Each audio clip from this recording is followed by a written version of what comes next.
T N പ്രതാപന്റെ sitting മണ്ഡലമായ തൃശൂർ ഇത്തവണ K മുരളീധരനെ മത്സരിപ്പിക്കാൻ സാധ്യത തെളിയുന്നു. ടി എൻ പ്രതാപൻ ഇപ്പോൾ ഞങ്ങളുടെ പ്രതിനിധി സൂരജ് സജീവുമായി സംസാരിക്കുന്നു. തൃശൂർ തള്ളിക്കളഞ്ഞ ടി എൻ പ്രതാപൻ്റെ വീട്ടിലെത്തിയിട്ടുണ്ട് സൂരജ് സജി. അപ്പോൾ എന്തായാലും പ്രതാപൻ്റെ സ്ഥാനാർത്ഥിത്വം അതിനെക്കുറിച്ച് അന്തിമമായി ഇനിയും തീരുമാനം വരാനിരിക്കുന്നതാണ് നമ്മൾ മനസ്സിലാക്കുന്നത്. സൂരജ് സജി ചേരുന്നു. Good morning Sooraj Saji. And നമ്മുടെ പ്രതാപനും ഒരു ഗുഡ് മോർണിംഗ് പറഞ്ഞേക്കുക. അപ്പോൾ എന്താണ് അദ്ദേഹത്തിൻ്റെ അവസ്ഥ? വളരെ സന്തോഷത്തോടെ താല്പര്യത്തോടെ മണ്ഡലം വേണ്ടി വന്നാൽ വിട്ടുകൊടുക്കും എന്ന മഹാമനസ്കത ഇതിനകം അദ്ദേഹം പ്രകടിപ്പിച്ചിട്ടുണ്ട്. എന്തൊക്കെയാണ് വിവരങ്ങൾ? തീർച്ചയായും അത്തരത്തിൽ തന്നെയാണ്. അതായത് ഈ വേണ്ടി വന്നാൽ മണ്ഡലം വിട്ടുകൊടുക്കാൻ തയ്യാറാണ് എന്നുള്ളത് തന്നെയാണ്. രാവിലെ മുതൽ തന്നെ പ്രവർത്തകരെല്ലാവരും ഇങ്ങോട്ടേക്ക് എത്തുന്നുണ്ട്. പലരും കണ്ണീരൊക്കെ അണിഞ്ഞ് ടി എൻ പ്രതാപന്റെ അടുത്തേക്ക് ഓടിയെത്തുന്ന കാഴ്ചയാണുള്ളത്. എന്തായാലും ടി എൻ പ്രതാപൻ നമുക്കൊപ്പം ചേരുകയാണ്. കെ മുരളീധരൻ ഇങ്ങോട്ടേക്ക് എത്തുന്നു. സ്വാഗതം ചെയ്യുകയാണ്. അല്ല, അന്തിമ തീരുമാനമായിട്ടില്ലല്ലോ. കോൺഗ്രസിന്റെ അവസാന സ്ക്രീനിംഗ് കമ്മിറ്റി ഇന്ന് രാവിലെ 10 മണിക്ക് വീണ്ടും ചേരും. ഇന്നലെ AICC general secretary KC Venugopal ആ കാര്യം വ്യക്തമാക്കി AICC ആസ്ഥാനത്ത് വെച്ച് പറഞ്ഞിട്ടുണ്ട്. 10 മണിക്ക് ശേഷം ഔദ്യോഗികമായി കേരളത്തിലെ സ്ഥാനാർത്ഥികളുടെ പ്രഖ്യാപനമുണ്ടാകും. ആ പ്രഖ്യാപനം വരുന്നത് വരെ കാത്തു നിൽക്കുക. പാർട്ടി എടുക്കുന്ന എന്ത് തീരുമാനവും അത് അംഗീകരിക്കുക മാത്രമല്ല അത് നടപ്പിലാക്കുന്നതിൽ ഒന്നാം സ്ഥാനത്ത് നിൽക്കുന്ന ആളാണ് ഞാൻ. അതുകൊണ്ട് എൻ്റെ ജീവൻ എന്ന് പറയുന്നത് ഇന്ത്യൻ നാഷണൽ കോൺഗ്രസ്സാണ്. എൻ്റെ ജീവനും ഇന്ത്യൻ നാഷണൽ കോൺഗ്രസ്സാണ്. എന്നെപ്പോലെയുള്ള ഒരു സാധാരണക്കാരനായ ഒരു നിസ്സാരനായ ഒരാളെ പഞ്ചായത്ത് മെമ്പർ മുതൽ പാർലമെൻറ്റ് മെമ്പർ വരെ ആക്കിയത് കോൺഗ്രസ് പാർട്ടിയാണ്.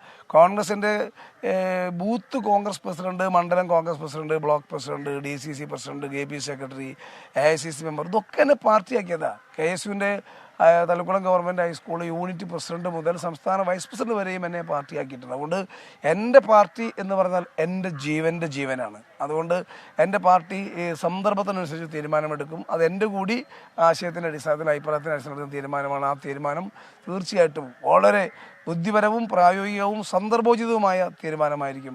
ആ തീരുമാനം പാർട്ടി പ്രഖ്യാപിക്കുമ്പോൾ അതിനെ ഏറ്റവും ആദ്യം 2 കൈ നീട്ടി സ്വീകരിക്കപ്പെടുന്നത് ഞാനാണ്. അതിൻ്റെ നേതൃത്വത്തിൽ ഞാനാണ് ഉണ്ടാവുക. കെ മുരളീധരൻ തൃശ്ശൂരിലെത്തുന്നതോടുകൂടി ഒരു കടുത്ത മത്സരത്തിലേക്ക് പോകാൻ കഴിയും. അല്ലെങ്കിൽ തന്നെ ഇപ്പോഴും തൃശ്ശൂരിൽ നല്ല മത്സരമുണ്ട്. തൃശ്ശൂർ UDFന് ഉറച്ച സീറ്റാണ്. എല്ലാ സർവേ ഇപ്പോൾ 24 തന്നെ അറിയാലോ. 24 ഉൾപ്പെടെ നടത്തിയിട്ടുള്ള സർവേ റിപ്പോർട്ടുകൾ, അതിന് ശേഷം വന്ന പല സർവേ റിപ്പോർട്ടുകൾ, ചില BJPയെ സഹായിക്കാൻ വേണ്ടി ചിലർ നടത്തിയ സർവേ, അതിൽ പോലും തൃശ്ശൂരിൽ UDF തന്നെയാണ് ഒന്നാം സ്ഥാനത്ത് എന്ന് എല്ലാവർക്കും അറിയാം. 100% UDF ജയിക്കുന്ന ഒരു സ്ഥലമാണ് അത്.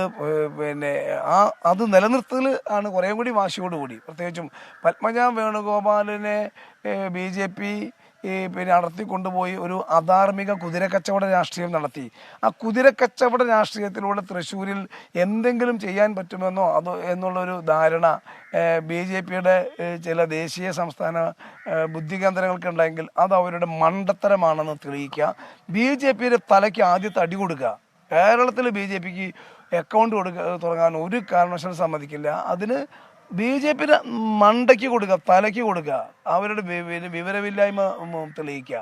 അതുകൂടി ഞങ്ങളുടെ വാശിയാണ്. അത് ഞങ്ങളുടെ രാഷ്ട്രീയ നിലപാടിൻ്റെ ഭാഗമാണ്. അതുകൊണ്ട് തന്നെ ഇന്ന് 10 മണിക്ക് ബുദ്ധിപരമായ തീരുമാനം ഞങ്ങൾ എടുക്കും. ആ ബുദ്ധിപരമായ തീരുമാനം എടുക്കുന്നത് ഒന്നാമത്തെ അടി ഞങ്ങൾ BJPക്ക് കൊടുക്കും. തൃശ്ശൂരിൽ തന്നെ കൊടുക്കും. അതായത് പത്മജയുമായിട്ട് നല്ല സൗഹൃദമുള്ള ആളായിരുന്നു ടി എൻ പ്രതാപൻ. ഒരു ചതിയാണോ ശരിക്കും ടി എൻ പ്രതാപനോട് പത്മജ ചെയ്തത്? TN പ്രതാപനോടല്ല പത്മജ ചതി ചെയ്തത്, ഇന്ത്യൻ നാഷണൽ കോൺഗ്രസിനോടാണ്. അതിനേക്കാൾ ചതി ചെയ്തത് സ്വന്തം പിതാവിനോടാണ്. ഇന്ത്യൻ നാഷണൽ കോൺഗ്രസ് ആണ് പത്മജ ഉൾപ്പെടെ ഞാൻ ഉൾപ്പെടെയുള്ള ആളുകളൊക്കെ അറിയപ്പെടുന്നവരാക്കി മാറ്റിയത്.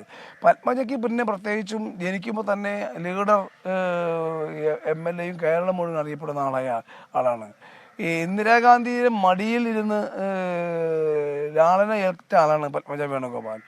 ലീഡർ K കരുണാകരൻ്റെ മകൾ എന്ന നിലയിൽ സോണിയാഗാന്ധിയുടെ വീട്ടിൽ ഉൾപ്പെടെ എല്ലായിടത്തും അപ്പോയിൻമെൻ്റ് എടുക്കാതെ പ്രവേശനം ഉണ്ടായിരുന്ന ആളാണ്.